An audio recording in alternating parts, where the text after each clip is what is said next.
brought to you by Rajnigandha।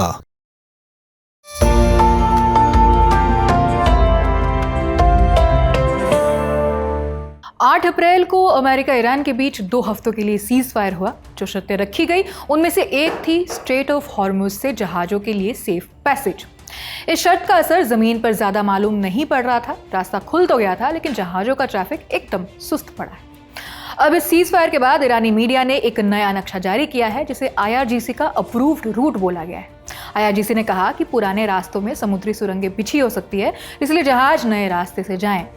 ये नया रास्ता ईरान के किनारे से एकदम करीब लारक आइलैंड के पास से गुजरता है। अब रास्ता जहाजों के लिए पूरी तरह से बंद तो नहीं है, लेकिन इसके खुलने से जहाजों के ट्रैफिक में कोई खास बदलाव नहीं आया। जहाज आ तो रहे हैं लेकिन बहुत कम।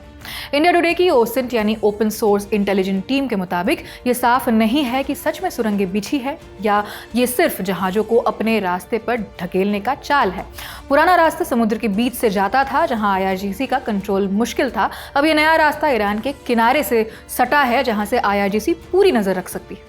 अब बात करें भारत की तो इसका असर हम पर भी पड़ेगा क्योंकि हमारा इससे सीधा कनेक्शन है।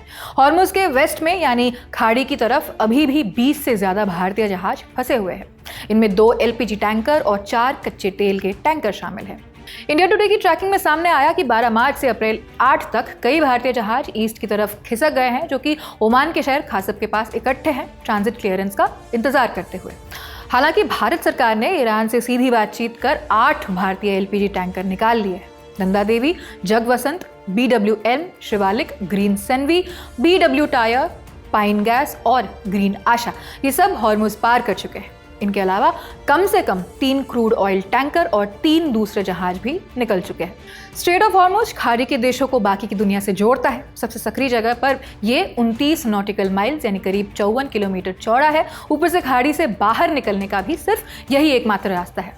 इस रास्ते में 2 मील चौड़ी यानी लगभग 3.25 किलोमीटर तक की आने जाने की लेन है। बीच में बफर जोन है और ट्रैफिक ईरान और ओमान दोनों के समुद्री इलाके से गुजरता है। मतलब साफ है कि अगर ये बंद हुआ तो तेल की सप्लाई पर अच्छा खासा असर पड़ेगा, जो कि हमने बीते दिनों देखा भी है।